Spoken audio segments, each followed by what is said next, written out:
Welcome to my channel. I'm Scott, and in this video we're going to talk about LIFO inventory. So the first thing I'm going to touch on is the high level understanding of LIFO. Then I'll give you an example with a company we made up, then a summary at the end. LIFO stands for last in, first out. It's one of the inventory costing assumptions. So to put it simply, the next time your company sells inventory, you would place the cost of the most recent units purchased into COGS on the income statement. Generally, the most recent units purchased are higher, so your COGS will be higher. The remaining inventory units stay on the balance sheet. So the remaining units will be the older inventory under LIFO, which drags down the inventory you report on the balance sheet. Let's talk about this company, Scott Sofas.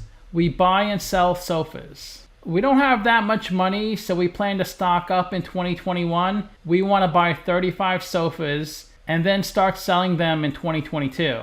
We only buy and sell one type of sofa, this two-seater right here, and we find a company to make it for us for $100. That's in the beginning of 2021. So we buy 10 units at $100 each. We send them a check for $1,000. They ship 10 sofas to our warehouse. And generally the price of products increases over time. So a few months later, when we scrounge up a little more money, each sofa costs $120. So we buy 10 more units for $1,200. Labor and supplies are increasing over the next few months. So in December, the cost of one sofa is $140. And we buy 15 from this company. So we send them a check for $2,100. Now we have our 35 units in storage and we paid $4,300. Let's say we sell each sofa for $200. The question is, how much do we pay per sofa?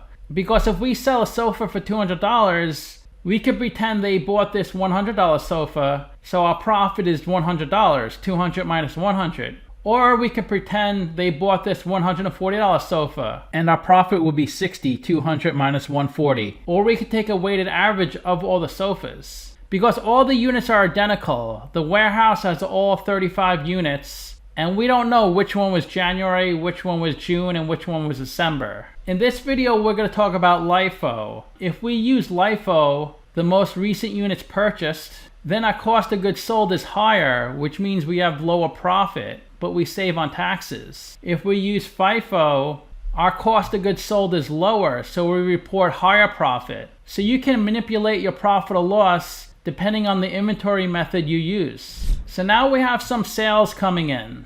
Just to reiterate, our inventory at the end of 2021 was $4,300. It's made up of these 35 units. We sold 15 units, and since we're using the LIFO method, we'll take all the units from December and apply that to cost of goods sold on the income statement. So 15 units times $140 is $2,100. The 15 units we sold cost us $2,100. If we sold those units for $2,000, we would have lost $100. Revenue of $2,000, cost of goods sold of $2,100, a loss of $100. But if we were using FIFO, we could have taken the 15 units from January and June, which would have cost us $1,600, and we'd report a profit of $400, $2,000 minus $1,600.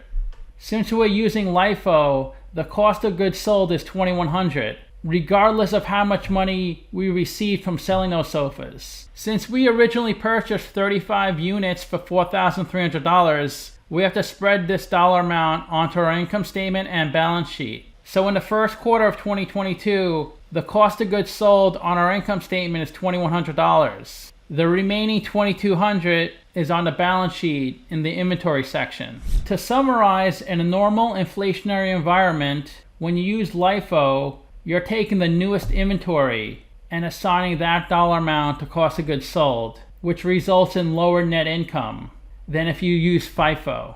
Another benefit of using LIFO is it lowers your taxes because you have lower profit, which means you pay less in taxes, and that saves you money. But remember, when you use LIFO, you're not selling the newest inventory in your warehouse. You're just applying the cost of that inventory onto your income statement. I hope you learned something new in this video. Please subscribe, leave a comment, like the video. Talk to you soon.